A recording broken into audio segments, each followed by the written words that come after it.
स्वागत है आप सभी का हमारे एक और नई क्लास में। आज की इस क्लास में हम लोग रियल नंबर को पूरा वन शॉट कवर करने वाले हैं। इस चैप्टर के कॉन्सेप्ट और सारे क्वेश्चन को सॉल्व करेंगे।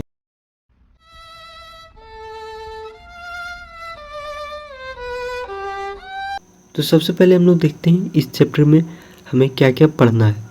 इस चैप्टर में हमें मात्र दो ही चीज़ पढ़ना है। पहला है फंडामेंटल थ्योरम और दूसरा है प्रूविंग ऑफ इरेशनलिटी। जैसे √3 एक इरेशनल नंबर है, इसको प्रूव करना है। √2 एक इरेशनल नंबर है, इसे भी प्रूव करना है। जब हम नंबर्स की बात करते हैं तो हमारे पास सबसे बड़ा जो नंबर आता है वो होता है कॉम्प्लेक्स नंबर। कॉम्प्लेक्स नंबर दो नंबर से मिलके बना हुआ होता है, एक रियल नंबर और एक इमेजिनरी नंबर। इमेजिनरी नंबर वे होते हैं जो एग्जिस्ट नहीं करते हैं, जैसे रूट के अंदर नेगेटिव नंबर, जिसको हम लोग बस इमेजिन कर सकते हैं, वैसे नंबर को इमेजिनरी नंबर कहते हैं। और रियल नंबर इसके दो प्रकार होते हैं, एक होता है रैशनल नंबर और दूसरा होता है इरेशनल नंबर। इन दोनों के बारे में हम लोग ने 9 क्लास में अच्छे से पढ़ रखा है। इस चैप्टर में हमें रियल नंबर के बारे में थोड़ा सा पढ़ना। अब यहाँ से हमें फंडामेंटल थ्योरम ऑफ अरिथमेटिक पढ़ना है। तो फंडामेंटल थ्योरम ऑफ अरिथमेटिक कहता है कोई भी कंपोजिट नंबर, जैसे लेट अस सपोज हमने 8 लिया, तो इसको हम लोग प्रोडक्ट ऑफ प्राइम नंबर के फॉर्म में भी लिख सकते हैं। जैसे कि 2 इंटू में 2 इंटू में 2, जब ये तीनों 2 को आपस में मल्टीप्लाई करेंगे तो हमें रिजल्ट 8 देगा, और ये 2 जो है वो है प्राइम नंबर। तो फंडामेंटल थ्योरम कहता है हर एक composite number product of prime numbers के फॉर्म में लिखा जा सकता है। वैसे देखा जाए तो फंडामेंटल थ्योरम कुछ नया नहीं है, इसे हम बचपन से ही पढ़ते आ रहे हैं, जिसे हम फैक्टराइजेशन के नाम से जानते हैं। जैसे 78 हुआ, इसे हम अगर फैक्टराइज करेंगे तो हमारे पास आ जाएगा 2 इंटू में 3 इंटू में 13, और ये तीनों ही के तीनों प्राइम नंबर हैं। तो ये जो हम फंडामेंटल थ्योरम कह रहे हैं ये कुछ नया नहीं है, इसे हम पढ़ते आ रहे हैं। इसे फैक्टराइजेशन के नाम से जाना जाता था पहले, और अब हम इसे फंडामेंटल थ्योरम के नाम से जानेंगे। इसके आगे हमारे पास आता है एग्जाम्पल 1। एग्जाम्पल 1 एक बहुत इम्पोर्टेंट एग्जाम्पल है। इसे सॉल्व करने के लिए हमें लॉजिकली थिंक करना भी होगा और फंडामेंटल थ्योरम का यूज़ भी करना होगा। तो आइए इस क्वेश्चन को सबसे पहले पढ़ते हैं, इसमें कहता क्या है। तो क्वेश्चन में कहता है एक नंबर है 4 का पावर n, और यहाँ पे जो n है वो एक नेचुरल नंबर है, कोई भी नेचुरल नंबर है। तो n का वैल्यू ऐसा क्या बैठा है कि इसका यूनिट डिजिट जो है वो 0 आ जाएगा। जैसे 4 का पावर 1 वो 4 होता है, तो यहाँ इसका यूनिट डिजिट 4 आया। 4 का पावर 2 ये 16 होता है, तो इसका यूनिट डिजिट 6 आया। तो उसी तरह से हम n का वैल्यू क्या रखें जो ये इसका यूनिट डिजिट 0 आ जाए। तो सबसे पहले जानते हैं यूनिट डिजिट 0 किस नंबर के पावर से आता है। जैसे हम लेते हैं एक नंबर 10, इसका यूनिट डिजिट 0 है, इसका पावर हम कुछ भी रखते हैं 2, तो इसका भी यूनिट डिजिट 0 ही आता है। 10 का पावर 3 रखें तो इसका भी यूनिट डिजिट 0 ही आएगा। तो इसी से हम इसी के यूज से इस क्वेश्चन को सॉल्व करेंगे। तो जैसे यूनिट डिजिट 0 वाला नंबर हम पहले थिंक करते हैं। 10 आ गया, 20 आ गया और 40 आ गया। जब 10 को हम फैक्टराइज करते हैं 2 इंटू में 5 आता है। जब हम 20 को फैक्टराइज करते हैं उसमें आता है 2 इंटू में 2 इंटू में 5। और जब 40 को फैक्टराइज करते हैं तो 2 इंटू में 2 इंटू में 2 इंटू में 5। तो इन सब में 2 इंटू में 5 जो है वो कॉमन है। सब में देखिए 2 इंटू में 5 कॉमन है। तो 0 किसके एंड में आएगा? जिसका फैक्टर 2 और 5 दोनों होंगे, वही उसी का पावर n रखेंगे तो यूनिट डिजिट 0 आएगा। मैं एक बार फिर से रिपीट करता हूँ। यूनिट डिजिट 0 वैसे नंबर का आएगा जिसके फैक्टर में 2 और 5 दोनों होंगे। तो जब हम 4 टू द पावर n को फैक्टराइज करते हैं तो हमारे पास आता है 2 इंटू में 2 का होल पावर n। तो यहाँ पे 5 नहीं है, यहाँ पे 5 इज मिसिंग, 5 नहीं है। तो इस वजह से ये नंबर कभी भी 0 पे एंड नहीं करेगा। अब ये तो हमने लॉजिकली थिंक कर लिया। अब इसे हम एक बार यूज़ करके देखते हैं। जैसे 4 का पावर 1 लिए तो ये 4 आया, 4 का पावर 2 लिए तो ये 16 आया, 4 का पावर 3 लेते हैं तो 64 आता है, और 4 का पावर 4 लेते हैं तो 256 आता है। अब यहाँ पे हम यूनिट डिजिट चेक करते हैं। 4 6 4 6, ये केवल और केवल 4 और 6 आता है। तो हम इन दोनों तरीके से पता लगा सकते हैं कि कौन सा नंबर 0 पे एंड करेगा। किसी नंबर का भी पावर n कर दें तो वो कब 0 पे एंड करेगा। इसी तरह का क्वेश्चन आता है 6 to the power n, 12 to the power n। ऐसे क्वेश्चन भी एग्जाम में आते हैं। ये क्वेश्चन NCERT का है। अभी पहला क्वेश्चन कहता है इन सारे नंबर का प्राइम फैक्टराइजेशन करना है, यानी कि फंडामेंटल थ्योरम के अकॉर्डिंग इसे तोड़ना है। इन सभी नंबर को प्रोडक्ट के रूप में लिखना है। तो एक मैं करा देता हूँ और बाकी सब आपके लिए होमवर्क हो जाएगा। तो मैं 5005 क्वेश्चन नंबर 4 को सॉल्व करा दे रहा हूँ और बाकी सब आपके लिए होमवर्क हो जाएगा। और इसके प्रैक्टिस क्वेश्चन टेलीग्राम पे आते रहेंगे। हमारे टेलीग्राम को अगर आपने अभी तक ज्वाइन नहीं किया तो कर लें, और डेली MCQs प्रैक्टिस के लिए आप हमारे व्हाट्सएप चैनल को ज्वाइन कर सकते हैं। तो आइए इस क्वेश्चन को सॉल्व करते हैं। जैसे 5005, यहाँ देखिए तो सबसे पहले ये 5 से एक बार डिवाइड हो जाएगा, और अब जब ये 5 से डिवाइड हो गया तो ये 1001 बन जाता है। अब देखिए तो ये बहुत कॉम्प्लिकेटेड लगता है कि 1001 को कैसे हम फैक्टराइज करें। तो सबसे पहले हम 5 को देखें तो 5 के बाद आने वाले हर एक प्राइम नंबर से इसे हम डिवाइड करके देखेंगे। जैसे हम 7 से डिवाइड करते हैं तो ये 1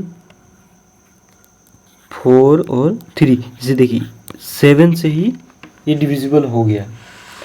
और 7 के बाद फिर अगला नेक्स्ट प्राइम नंबर आता है 11। तो 11 से डिवाइड करके देखें तो ये 13 टाइम्स में चला जाएगा। तो इसका प्राइम फैक्टराइजेशन देखें तो हमारे पास आ जाएगा 5 इंटू में 7 इंटू में 11 इंटू में 13। तो इसको सॉल्व करने के लिए हमें लगातार के प्राइम नंबर से डिवाइड करते रहना होगा।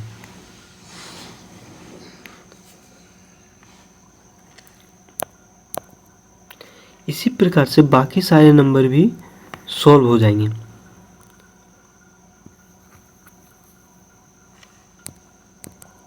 जिसे मैं एक और करा दे रहा हूं, 7 4 2 9। तो जब देखें हम नंबर 7 7 4 2 9 इस नंबर को हम देखते हैं तो 2 से डिविजिबल नहीं होगा, 3 से भी नहीं हो रहा, 4 तो प्राइम नंबर है ही नहीं, 5 से भी नहीं हो रहा, 7 से भी नहीं होता, 11 से भी नहीं हो रहा, 13 से भी नहीं हो रहा। अगर 17 से देखें तो ये 17 से डिविजिबल हो जाता है।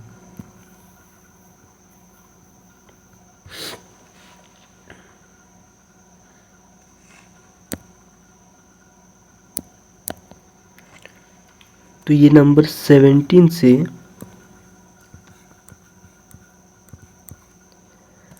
4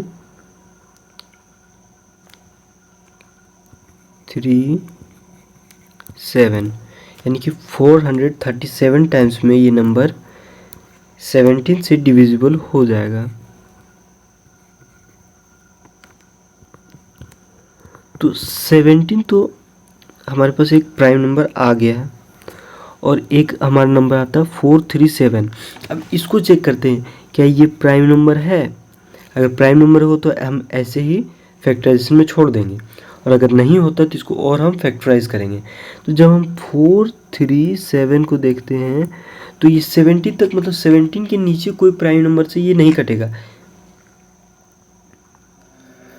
और अगर 17 से देखें तो देखा जाए तो ये नंबर 17 से भी नहीं डिविजिबल होगा। तो हम इसे 19 से डिवाइड करके देखेंगे। अगर 19 से इस नंबर को डिवाइड करते हैं तो ये नंबर 19 इंटू में 23 आ जाता है। तो हम 437 की जगह 19 इंटू में 23 लिख सकते हैं। तो इस नंबर को हम लिख सकते हैं 17 इंटू में 19 इंटू में 23। तो इस तरह से हम किसी भी नंबर का प्राइम फैक्टराइजेशन आसानी से कर सकते हैं। अभी काफ़ी बच्चों के मन में सवाल होगा, जिससे हमारे पास अभी नंबर आया था 437। तो जैसे अगर मान लिया जाए ये अगर प्राइम नंबर हुआ और ये एक प्राइम नंबर, तो हमें कैसे पता चले कि यहाँ तक के सभी प्राइम नंबर से हमें डिवाइड कर के चेक करना होगा। तो इसका आंसर है नहीं। इसे हम कहाँ तक चेक करेंगे, तो इसके यूनिट डिजिट, लास्ट डिजिट को हम हटा देंगे, रिमूव कर देंगे, तो ये नंबर बन जाता है 43। तो यानी कि इसे अगर हम 43 के नीचे वाले सारे प्राइम नंबर से अगर डिवाइड करके चेक कर लेते हैं कि अगर ये किसी से नहीं करता है तो ये एक प्राइम नंबर हो जाएगा। 43 के आगे हमें चेक करने की ज़रूरत नहीं है, हमें सिर्फ 43 तक ही चेक करना है। तो इस तरह से हम प्राइम नंबर को आसानी से पहचान सकते हैं। इसके अगले क्वेश्चन में हमें एक फॉर्मूले को वेरीफाई करने को कहा जा रहा है। तो ये फॉर्मूला होता है एक LCM इंटू में HCF is equal to product of two numbers. तो मतलब दो नंबर का LCM और HCF को प्रोडक्ट करें तो हमें वही दो नंबर के प्रोडक्ट के बराबर ही मिलेगा। यानी कि 26 और 91 इन दोनों का LCM और HCF निकालें तो हमें 26 और 91 का प्रोडक्ट ही मिलेगा। जैसे 26 को फैक्टराइज करें 2 इंटू में 13 आता है, और 91 को फैक्टराइज करते 7 इंटू में 13 आता है। तो इसका LCM आ जाता है 182 और HCF आ जाता है HCF आ जाता है 13।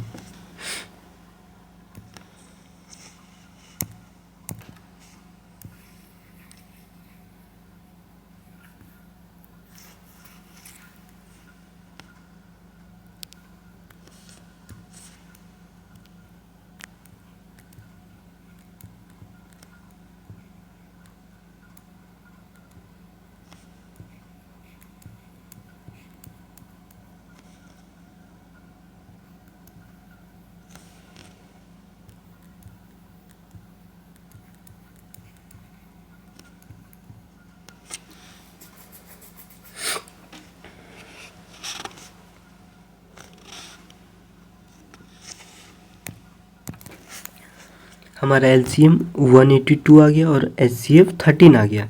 तो अब इन दोनों का प्रोडक्ट कर लेते हैं। 182 इंटू में 13, इसका अगर प्रोडक्ट करें तो हमारा आंसर आ जाएगा 2366। और उसी तरह 26 और 91 को भी मल्टीप्लाई करेंगे तो 2366 आ जाता है। इसी तरह से बाकी के दो क्वेश्चन भी बन जाएंगे, और ये दोनों आपके लिए होमवर्क रहने वाला है। ध्यान रहे, पिछले क्वेश्चन में जो फॉर्मूला हमने पढ़ा वो वैलिड केवल 2 नंबर्स के लिए ही है। ये वैलिड हमेशा 2 नंबर्स के लिए होगा, 3 नंबर्स के लिए ये कभी भी वैलिड नहीं होगा।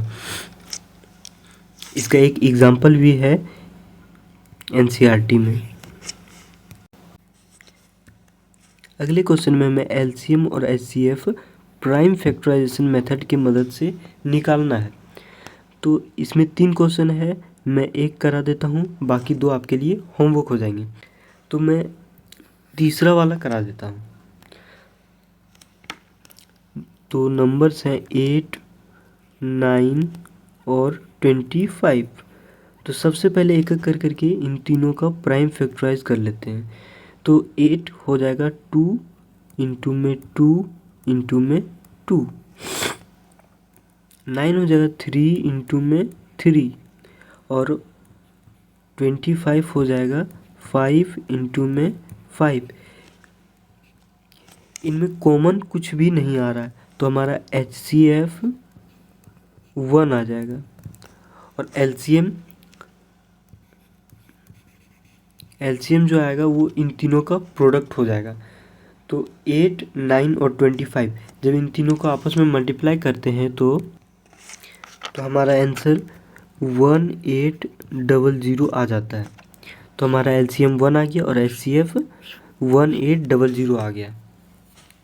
इसी तरह से बाकी 2 भी बन जाएंगे। इन दोनों में कॉमन आएगा, इसमें नहीं आएगा, लेकिन 1 वाले में आएगा।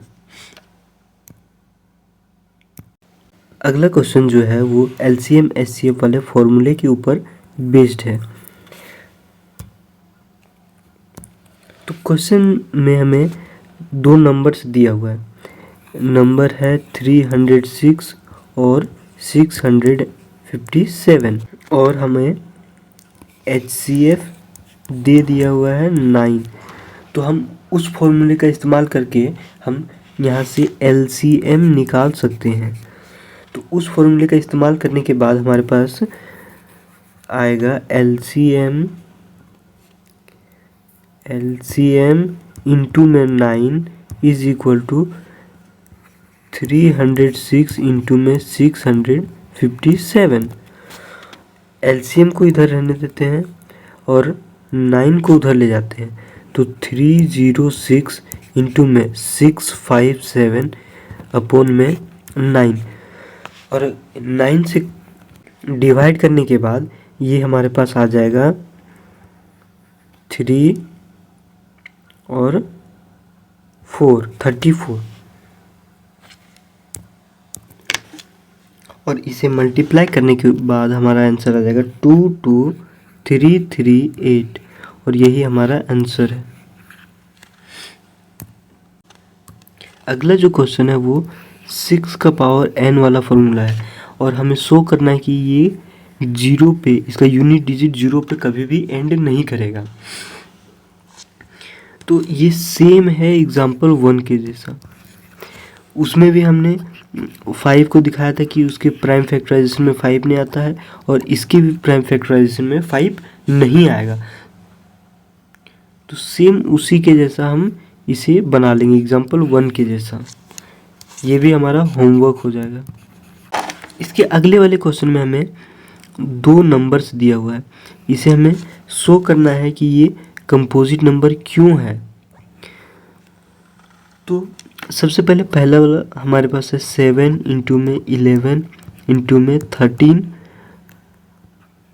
और प्लस 13, ये हमारा नंबर है। तो सबसे पहले हम जान लेते हैं कंपोजिट नंबर कौन सा नंबर होता है। कंपोजिट नंबर वैसे नंबर होते हैं जिनका 2 या 2 से ज़्यादा फैक्टर होते हैं। तो इस नंबर का हमें 2 या फिर 2 से ज़्यादा फैक्टर दिखाना होगा। तो सबसे पहले देखते हैं इसमें हमारे पास कितने टर्म्स हैं। तो इस क्वेश्चन में हमें 2 टर्म दिया हुआ है, एक 7 इंटू में 11 इंटू में 13। मल्टीप्लाई वाले को टर्म में काउंट नहीं किया जाता है, प्लस और माइनस वाले को ही टर्म में काउंट किया जाता है। तो एक टर्म हमारा हो जाएगा 7 इंटू में 11 इंटू में 13 और दूसरा आ जाएगा 13। तो इनमें से हमारे पास 13 कॉमन आ जाता है। तो जब हम 13 को कॉमन लेंगे तो हमारे पास आ जाएगा 7 इंटू में 11 प्लस 1। जब इसको सॉल्व करेंगे तो हमारे पास आ जाएगा 13 इंटू में 78। यहाँ पे हम देख सकते हैं कि हमारे पास यहाँ पे 2 फैक्टर ऑलरेडी आ चुके हैं। तो ये कंपोजिट नंबर हो गया है। अगर हम चाहें तो इसे फर्दर तोड़ सकते हैं 78 को, लेकिन उसकी कोई ज़रूरत नहीं है क्योंकि हमारे पास दो फैक्टर आ चुके हैं, इसलिए ये नंबर कंपोजिट नंबर हो गया। और इसी प्रकार से दूसरा वाला भी हमारा बन जाएगा। तो अगले क्वेश्चन में कहता है there is a circular path around a sport field. एक स्पोर्ट फील्ड है, उसके अराउंड एक सर्कुलर पाथ है। सोनिया टेक्स 18 मिनट्स, यानी कि सोनिया जो है वो 18 मिनट्स लेती है उसका एक चक्कर काटने में, और रवि वो 12 मिनट्स का समय लेता है। सपोज करते हैं कि दोनों एक ही पॉइंट से स्टार्ट करते हैं, यहाँ पर से ये दोनों स्टार्ट करते हैं। तो कितने समय बाद, how many minutes will they meet again, मतलब वो स्टार्टिंग पॉइंट पे फिर से कब मीट करेंगे। सोनिया भी चक्कर काट रही है और रवि भी चक्कर काट रहा है, दोनों एक साथ शुरू करते हैं। सोनिया का स्पीड है 18 मिनट, 18 मिनट में एक चक्कर काटेगी, और रवि जो करेगा वो 12 मिनट में। तो हमें कम से कम समय खोजना है जिसमें वो दोनों मीट करेंगे। तो कम से कम के लिए हम हमेशा एलसीएम का यूज़ करते हैं। तो हमें यहाँ पे एलसीएम निकालना होगा। तो सोनिया कवर करती है 18 मिनट्स में और रवि 12 मिनट में। तो 18 का फैक्टर करेंगे तो 2 इंटू में 3 का पावर 2, और 12 को प्राइम फैक्टराइज करेंगे तो 2 का पावर 2 इंटू में 3, और इसका एलसीएम निकालेंगे तो वो आ जाएगा 2 का पावर 2 इंटू में 3 का पावर 2, जो कि आ जाएगा 36। यानी कि 36 मिनट्स के बाद वे दोनों स्टार्टिंग पॉइंट पे फिर से मिल जाएंगे। तो यहाँ पे हमारा पहला एक्सरसाइज ख़त्म हो जाता है। इसके आगे हमारे पास एक थ्योरम आता है। इस थ्योरम का प्रूफ हमें नहीं पढ़ना है, केवल इस थ्योरम के बारे में हमें जानना है। ये आगे आने वाले क्वेश्चन में हमारी मदद करेगा। कहता है लेट पी बी ए प्राइम नंबर, यानी कि पी एक प्राइम नंबर है। अगर मान लिया जाए पी ए स्क्वायर को डिवाइड करता है, पी डिवाइड्स ए स्क्वायर, अगर वो ए स्क्वायर को डिवाइड करता है तो पी ए को भी डिवाइड करेगा, पी ऑल्सो डिवाइड ए। तो इसके आगे हमारे पास एक थ्योरम आता है। इस थ्योरम में हमें शो करना है कि √2 एक इरेशनल नंबर है। तो इसे सॉल्व करने का एक तरीका होता है, पहले इसे हम मान लेते हैं कि √2 एक रेशनल नंबर है। जब हम इसे रेशनल नंबर मान लेते हैं तो ये रेशनल नंबर की प्रॉपर्टीज़ को ओबे करेगा। तो इसमें हम रेशनल नंबर के प्रॉपर्टीज़ को अप्लाई करेंगे। तो रेशनल नंबर वे नंबर होते हैं जो p/q के रूप में लिखे जा सकते हैं और p और q को प्राइम नंबर होंगे, यानी कि इन दोनों का कोई कॉमन फैक्टर नहीं होगा 1 के अलावा।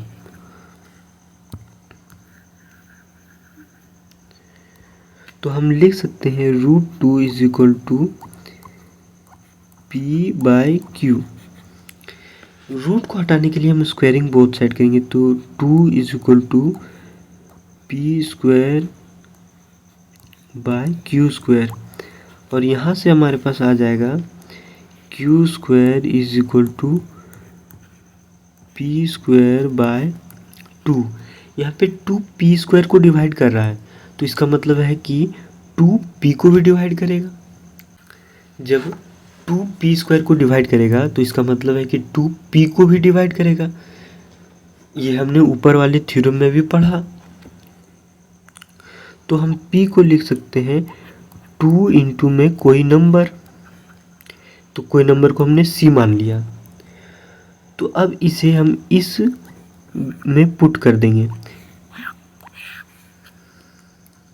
तो हमारे पास आता है q² is equal to p का वैल्यू 2c है, तो p² का वैल्यू हो जाएगा 4c² अपॉन में 2। तो हमारे पास q का वैल्यू आ जाएगा, तो यहाँ से हमारे पास c² जो आ जाएगा वो हो जाएगा q² बाय 2। तो यहाँ से हमें पता चलता है कि 2 q² को भी डिवाइड कर रहा है, यानी कि 2 q को भी डिवाइड करेगा। तो हमारे पास p और q का एक कॉमन फैक्टर मिल गया 2 ये p का भी फैक्टर है और q का भी फैक्टर है, और हमने माना था √2 एक इरेशनल नंबर, √2 एक रेशनल नंबर है, और अगर ये रेशनल नंबर होगा तो 2 दोनों का फैक्टर नहीं होना चाहिए था और हो जा रहा है, तो इसका मतलब ये कॉन्ट्राडिक्ट कर रहा है फैक्ट को। तो यानी ये रेशनल नंबर के फैक्ट को कॉन्ट्राडिक्ट कर रहा है, इसीलिए ये एक इरेशनल नंबर हो जाएगा। जिस तरह से अभी हमने √2 को इरेशनल नंबर प्रूव किया था, सिमिलरली एकदम सेम उसी तरह √5 को भी इरेशनल प्रूव करना है। तो यहाँ पे कॉमन फैक्टर जो आएगा वो हो जाएगा 5, और सेम उसी तरह सेम वही प्रोसेस हमें फॉलो करना है और उसी तरह से ये भी बन जाएगा। तो ये आपके लिए एक होमवर्क हो गया। यहाँ पर हमारे पास प्रूविंग ऑफ इरेशनलिटी का एक नया टाइप आता है। इसमें हमारे पास इरेशनल नंबर के साथ कुछ नंबर भी जुड़े हुए होते हैं, उसे हमें इरेशनल नंबर प्रूव करना है। तो सबसे पहले हमारा मकसद रहेगा कि वे बाकी सारे नंबर को हमें हटाना। जैसे यहाँ पे 3 आ रहा है और 2 आ रहा है जो कि रेशनल नंबर है, तो इसे हमें हटाना है। तो हमारे पास आ जाएगा √5, और जो √5 हमें अभी हमने देखा कि ये एक इरेशनल नंबर होता है। तो सबसे पहले हम इसे हटाते हैं, हमें 3 और 2 को हटाना होगा। तो हमने माना 3 + 2 √5 एक रेशनल नंबर है। अब दोनों साइड से हम 3 माइनस कर लेते हैं। 3 + 2 √5 - 3 is equal to rational number -3। Rational number 3 भी एक रेशनल नंबर है, तो rational number minus rational number वो भी एक रेशनल। तो यहाँ पे 3 से 3 कैंसिल हो जाएगा, तो rational number -3 is equal to rational number ही आएगा।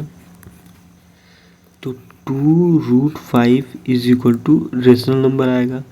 यहाँ पे हमें बोथ साइड 2 से डिवाइड कर देंगे, तो 2 से जैसे ही हम डिवाइड करेंगे तो √5 is equal to rational number हमारे पास आता है, जो कि ये कॉन्ट्राडिक्ट कर देता है हमारा फैक्ट, क्योंकि हम जानते हैं कि √5 एक इरेशनल नंबर है। अभी अभी हमने ऊपर वाले क्वेश्चन में देखा, तो ये फैक्ट को फिर से कॉन्ट्राडिक्ट कर रहा है, इसीलिए ये भी एक इरेशनल नंबर हो जाएगा। इसके आगे हमारे पास आता है 1/√2 को इरेशनल प्रूव करना है।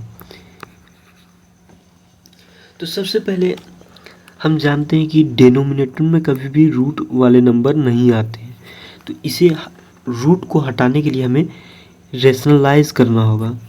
तो 1/√2 को रेशनलाइज करेंगे तो ये हमारे पास आ जाएगा √2/2। तो हमें अब इसे इरेशनल नंबर प्रूव करना है। तो अब हमें √2/2 को इरेशनल नंबर प्रूव करना है। तो इरेशनल नंबर प्रूव करने के लिए हमें पहले इसे रेशनल नंबर मानना होगा। तो हमने माना √2/2 एक रेशनल नंबर है। अब बोथ साइड हमें 2 से मल्टीप्लाई कर देना है। 2 इंटू में √2/2 इज इक्वल टू 2 इंटू में रेशनल नंबर। रेशनल नंबर को 2 से मल्टीप्लाई करने पर रेशनल नंबर ही आता है। तो यहाँ पे हमारे पास सोल्व करने के बाद आता है √2 is equal to rational number. ये भी कॉन्ट्राडिक्ट कर रहा है, इसलिए ये भी एक इरेशनल नंबर हो जाएगा। अब इसका अगला क्वेश्चन आता है हमें 7√5 को इरेशनल नंबर प्रूव करना है। तो फिर से हम इसे एक रेशनल नंबर मान लेंगे। यहाँ 7 आ रहा है, 7 को हटाना है, तो 7 को हटाने के लिए 7 से डिवाइड कर देंगे। 7√5/7 is equal to rational number upon में 7। तो 7 से 7 कैंसिल आउट हो जाएगा। तो हमारे पास आ जाएगा रेशनल नंबर को कोई भी नंबर से डिवाइड, मल्टीप्लाई, सब्ट्रैक्ट या ऐड करें तो वो हमेशा रेशनल नंबर ही रहेगा। तो हमारे पास आ जाता है √5 is equal to rational number, जो कि फिर से कॉन्ट्राडिक्ट करेगा हमारा फैक्ट। और इस चैप्टर का आखिरी क्वेश्चन हमारे पास आता है 6 + √2 is equal to rational number. तो इसे भी हम मान लिए पहले rational number, irrational number prove करना है, तो 6 पहले माइनस करेंगे। 6 + √2 - 6 is equal to rational number -6। तो 6 से 6 कैंसिल आउट हो जाएगा। तो √2 is equal to rational number हमारे पास आएगा। ये फिर से कॉन्ट्राडिक्ट करेगा फैक्ट को, और जिस कारण ये फिर से इरेशनल नंबर हो जाएगा। मुबारक हो आप सभी को, हमने चैप्टर 1 पूरे अच्छी तरीके से कंप्लीट कर लिया है। पूरे NCERT को हमने अच्छे से पढ़ लिया है। अब इसके कुछ प्रैक्टिस क्वेश्चन आते रहेंगे, जो कि आप हमारे टेलीग्राम चैनल पे मिल जाएंगे आपको। और कुछ ही दिन में हमारे टेलीग्राम चैनल पे हम लोग एक 80 मार्क्स का CBSE फॉर्मेट पे बेस्ड क्वेश्चन पेपर देने वाले हैं। वो भी सिर्फ चैप्टर 1 से ही होगा। और हमारा मैथमेटिक्स मील शुरू होने वाला है, वो भी कुछ दिन में शुरू हो जाएगा। उसके लिए आप हमारे व्हाट्सएप चैनल को ज्वाइन कर लें।